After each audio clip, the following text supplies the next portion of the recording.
Bonjour et bienvenue à tous. Aujourd'hui, à travers le canal de communication de l'entreprise ADA Consulting, je vais vous présenter une solution informatique utile dans le cadre de la gestion et du contrôle de présence des élèves d'un établissement.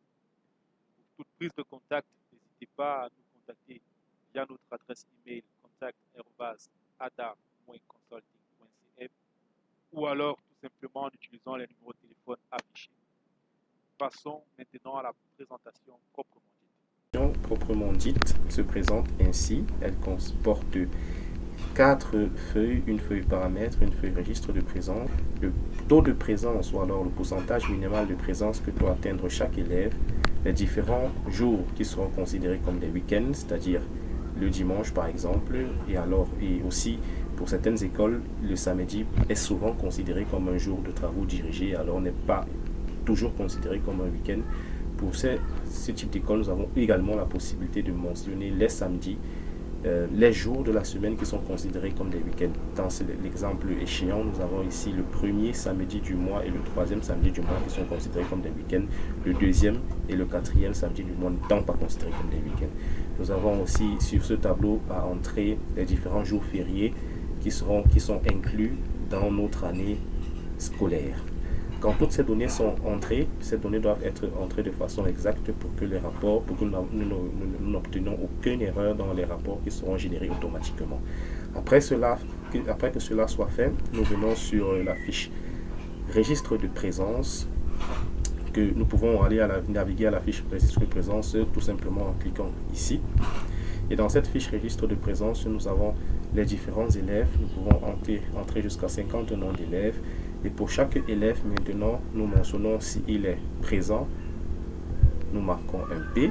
S'il est absent, nous mettons un A, par exemple. Et s'il est en retard, nous mettons un R, ainsi de suite, pour chaque jour de l'année scolaire, tout simplement.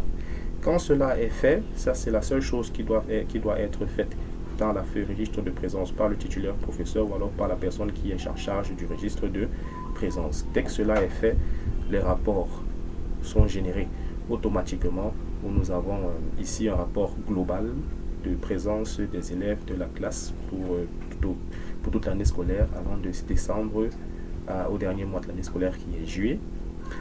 Ici, nous n'avons pas le mois de février tout simplement parce que nous ne sommes pas encore au mois de février. Dès que nous entamerons le mois de février, il apparaîtra directement. Et vous voyez ici, vous avez le taux de présence de chaque élève pour le mois indiqué. Donc pour le mois de septembre, nous avons par exemple l'élève Edouard Mbaga qui a eu un taux de 95% de présence, ainsi de suite. Nous avons l'effectif de la classe de 5 élèves, le nombre de jours effectués depuis le début de l'année, 111 jours de classe, ainsi de suite. Après, nous avons un rapport par élève qui est aussi généré automatiquement. Nous pouvons tout simplement ici en haut sélectionner l'élève pour lequel nous voulons avoir un peu plus de détails. Ici, nous sélectionnons par exemple l'élève Rosine John. Si nous sélectionnons l'élève Rosine John, nous voyons que le fichier il se modifie directement et que nous pouvons voir que pour l'élève Rosine John, elle a été présente le 2, le 3 était un jour férié, c'est pour ça que c'est marqué F. Le 4, elle était absente. Le 10, elle était en retard. Le 14, les autres jours, elle était présente, accepté. Le 14, où elle était absente. Et le 19, où elle était absente. Ainsi de suite, nous avons des informations pour le mois d'octobre. Et pour l'élève Rosine John, nous pouvons sélectionner une autre élève ou bien alors un autre élève.